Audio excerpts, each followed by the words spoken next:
Everyone now wondering what's Putin's next move and how will the West respond? This high-stakes face-off between Russian and American presidents has a familiar ring.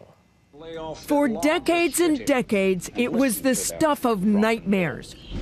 While we conduct missile drills.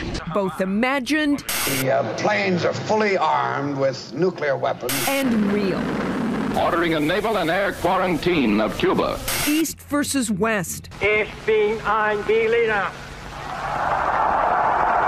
Good versus evil. Spy versus spy. A United States Air Force plane shot down on Russian soil. A Cold War with the hottest possible weapons at the ready. Massive nuclear arsenals to deter through fears of mutually assured destruction. That Cold War came to a crashing end more than 20 years ago. But fast forward to today, Cold War. with more than 20,000 Russian troops on the border of Ukraine and thousands more firmly in control of Crimea, it is a sobering reminder that Russia remains a formidable foe. I don't want to be alarmist, but the situation is dangerous. It's combustible. President Putin has done something we've not seen in Europe since 1945, since the end of World War II. The former vice chairman of the Joint Chiefs of Staff, General James Cartwright, has the same concerns. Absolutely. I mean, this is very worrisome. I can't equate this to anything else that's occurred over the last 10 or 15 years. This is serious. It is an infraction and an incursion. But this is not the old Cold War. The nuclear threat has faded.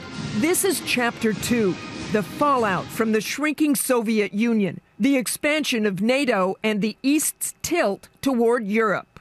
This is about his vision for Russia.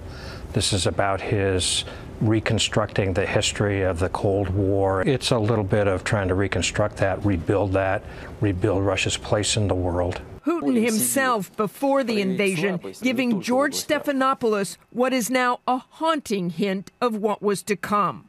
After the collapse of the Soviet Union, the society had a negative and pessimistic attitude. We have to pull ourselves together. That resolve to reassert the ways of old, says Roger Cohen, is why the U.S. and the international community must keep up the pressure. We have not taken him sufficiently seriously. The language that President Putin understands is a language of force. We're rediscovering that the NATO alliance remains very important. And President Obama has made clear if the most recent sanctions don't work, there will be more. However, Russia must know that further escalation will only isolate it further from the international community.